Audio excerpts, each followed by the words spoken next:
സംസ്ഥാനത്ത് അതിശക്തമായ മഴ തുടരുന്നു. വിവിധ പ്രദേശങ്ങളിൽ ഓറഞ്ച്, റെഡ് അലർട്ടുകൾ പ്രഖ്യാപിക്കുന്നു. വിദ്യാഭ്യാസ ജില്ലകൾക്ക് അവധി പ്രഖ്യാപിക്കുന്ന വിവരമുണ്ട്. ന്യൂനമർദ്ദം രൂപപ്പെട്ടിരിക്കുന്നു. ഡീറ്റെയിൽ ആയി വിവരങ്ങൾ നോക്കാം. എല്ലാ ദിവസവും അപ്ഡേറ്റുകൾക്ക് നിങ്ങൾ ഇതുവരെയും ചാനൽ സബ്സ്ക്രൈബ് ചെയ്തിട്ടില്ലെങ്കിൽ ഇപ്പോൾ തന്നെ സബ്സ്ക്രൈബ് ചെയ്ത് ഓൾ എന്ന ബെൽ ഓപ്ഷൻ കൂടി എനേബിൾ ചെയ്യുക. കൂടുതൽ ആളുകൾക്ക് വിവരങ്ങൾ എത്തിച്ചേരാൻ ആദ്യം ഒന്ന് ലൈക്ക് ചെയ്ത് കാണാൻ ശ്രദ്ധിക്കണം. വടക്കു പടിഞ്ഞാറൻ ബംഗാൾ ഉൾക്കടലിനും ഒഡീഷ പശ്ചിമ ബംഗാൾ തീരത്തിനും മുകളിലായി ന്യൂനമർദ്ദം രൂപപ്പെട്ടു.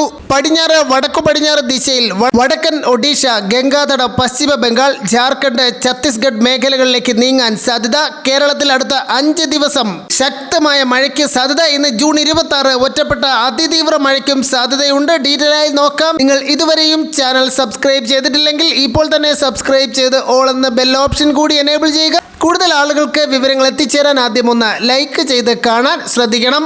കേരള, കർണാടക, ലക്ഷദ്വീപ് തീരങ്ങളിൽ ഇന്ന് മുതൽ 28-ാം തീയതി വരെ മത്സ്യബന്ധനത്തിന് പോകാൻ പാടില്ലെന്ന് കേന്ദ്ര കാലാവസ്ഥാ വകുപ്പ് അറിയിച്ചിരിക്കുന്നു.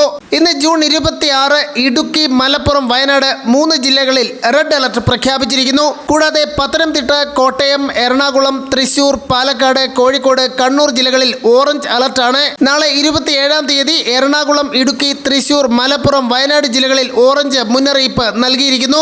കൂടുതൽ പ്രദേശങ്ങളിലേക്ക് മഴ വ്യാപിക്കാൻ സാധ്യതയുണ്ട്. മലയോര മേഖലയിൽ അതീവ ജാഗ്രതാ നിർദ്ദേശം നൽകിയിരിക്കുകയാണ്. ഇപ്പോൾ അവധി അറിയിപ്പ് ലഭ്യമായിട്ടുള്ളത് എറണാകുളം ജില്ലയിൽ നിന്നാണ്. ശക്തമായ കാറ്റും മഴയും കണക്കിലെടുത്ത് എറണാകുളം ജില്ലയിൽ ജൂൺ 27 വെള്ളിയാഴ്ച നാളെ എല്ലാ വിദ്യാഭ്യാസ സ്ഥാപനങ്ങൾക്കും പ്രൊഫഷണൽ കോളേജുകൾ ഉൾപ്പെടെ എല്ലാ വിദ്യാഭ്യാസ സ്ഥാപനങ്ങൾക്കും അവധിയായിരിക്കുമെന്ന് എറണാകുളം ജില്ലാ കളക്ടർ അറിയിച്ചിരിക്കുന്നു. കൂടുതൽ അവധി അറിയിപ്പുകൾക്കും മറ്റു വിവരങ്ങൾക്കുമായി കാത്തിരിക്കുക.